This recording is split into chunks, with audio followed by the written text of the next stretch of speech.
কুষ্টিয়ার দৌলতপুরে পদ্মা নদীর পানি আকাশে ওঠার বেশ কয়েকটি ভিডিও সামাজিক যোগাযোগ মাধ্যম ফেসবুকে ভাইরাল ছড়িয়ে পড়েছে। মঙ্গলবার ২৯ এপ্রিল বিকালের দিকে উপজেলার মরিচা ইউনিয়নের কোলদিয়াড এলাকায় পদ্মা নদীতে এ ঘটনা ঘটেছে। সামাজিক যোগাযোগ মাধ্যমে ভাইরাল হওয়া ভিডিওগুলোতে দেখা যায় হঠাৎ করে পদ্মা নদীর পানি আকাশের দিকে উঠে যাচ্ছে। দৌলতপুর উপজেলা নির্বাহী কর্মকর্তা ইউএনও আব্দুল হাই সিদ্দিকী বিষয়টি নিশ্চিত করেছেন। এ ঘটনা ঘটলে স্থানীয়রা আতঙ্কিত হয়ে যায়। প্রায় ১০ মিনিট ধরে এ দৃশ্য দেখা গেছে বলে জানিয়েছেন স্থানীয়রা।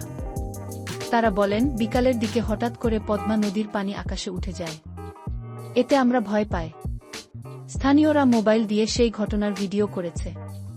ফেসবুকে ভিডিওটি পোস্ট করেন অনেকে। ফেসবুকে ভাইরাল হয়েছে কয়েকটি ভিডিও, তবে এতে তেমন ক্ষয়ক্ষতি হয়নি। বিষয়টি নিশ্চিত করে দৌলতপুর উপজেলা নির্বাহী কর্মকর্তা ইউএনও আব্দুল হাই সিদ্দিকী বলেন, ঘটনা সত্য। বিকাল ৩টার দিকে এ ঘটনা ঘটেছে। এতে কোনো ক্ষয়ক্ষতি হয়নি।